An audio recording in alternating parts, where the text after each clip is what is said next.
Et je vous invite maintenant dans un univers sans poils, celui d'Hortense Yvetin. Bonjour Hortense. Bonjour Héna, bonjour tout le monde. Alors la moquette dans le dos, la fourrure sur le torse, la toison généreuse, c'est pas possible chez vous. Ah non, les poils on n'aime pas. Moi perso j'aime pas.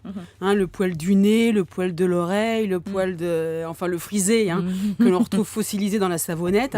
En général, c'est le même qui sort de chaque côté du bikini l'été, on l'aime pas. Ça fait négliger. Et celui qui apparaît sous le débardeur, pas mieux. Et l'hiver, se dépâte écrasé sous le col en chair. Ah non, le poil c'est pas bon. Non, moi je suis pour l'arrachage systématique du poil. Autant chez le garçon que chez la femme.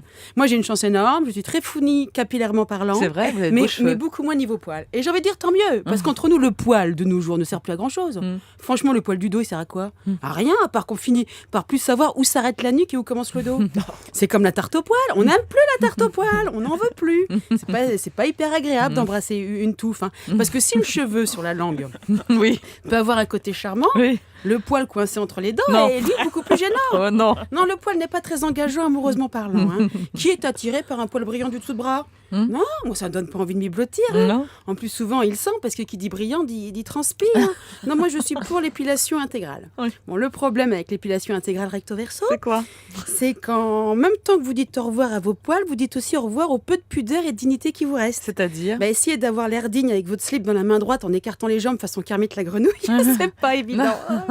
Le pire étant pour le cif. Le cif, donc. Je sais pas si quelqu'un s'est déjà fait les poils du cif. Oui, les poils les du poils cif. du sillon interfessier, les poils de l'arrêt des fesses, quoi. Très tendance de se faire le Là cif. aussi, il faut avoir une bonne dose de décontraction quand on se retrouve à quatre pattes devant son esthéticienne. Il faut être à l'aise. En même temps, point trop, non, faut de la décontraction. Non, c'est quand même un peu gênant. Du coup, pour pas avoir à subir la honte toutes les 3 semaines, j'ai demandé à mon esthéticienne des renseignements sur l'épilation définitive. Ah bah vous auriez dû venir chez les experts. Donc elle m'a répondu, elle m'a dit, le problème, Madame Yvetin, avec l'épilation définitive, c'est qu'elle est définitive. Oui. J'ai dit, ah bon? Mais je croyais que le but de l'épilation définitive, c'était justement d'être définitive. Oui, mais l'épilation définitive, c'est bien quand on est jeune. Ah bon?